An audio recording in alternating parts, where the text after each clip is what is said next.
It has been said that pawns are the soul of chess. Even though a pawn is the least valuable piece on the chessboard, the combined strength or weakness of your pawns can be the difference between winning or losing a game. Connected pawns can be very powerful. Let's take a look at some examples. In this position, White's pawns are connected in a row on a2, b2, and c2. Notice that Black's king on a4 will have to make several moves before it can attack any of those pawns.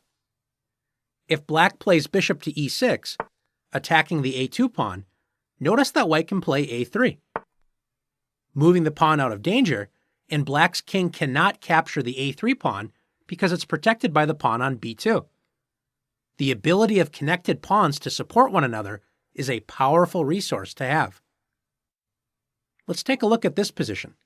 Black has two pawns that are doubled on c5 and c6. Neither of these pawns can be protected by the other pawn, and the c6 pawn is frozen because the c5 pawn is in its way.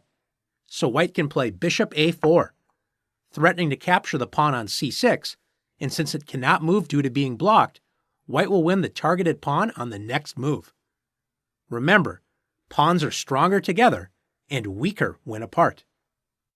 In this position, Black has pawns on a6 and c6. Since neither pawn can be protected by the other pawn, they are considered isolated pawns and are often targets of attack. Notice White can play king to c5, attacking the c6 pawn, and Black cannot protect the isolated pawn. White also had the option of playing bishop to c4, threatening the pawn on a6. Connected pawns in a group are considered to be one pawn island. The fewer pawn islands you have, the easier it is to protect your pawns. Look at this position. White has pawns on h4, g3, f2, e2, d3, and c4, all connected as one island. Compare this to Black. Black has an isolated pawn on h7, one island, pawns on e7 and f6, a second island, and doubled pawns on c6 and c5, a third island. Notice White can play rook g7, attacking two pawn islands at once by threatening to capture the pawns on h7 and e7.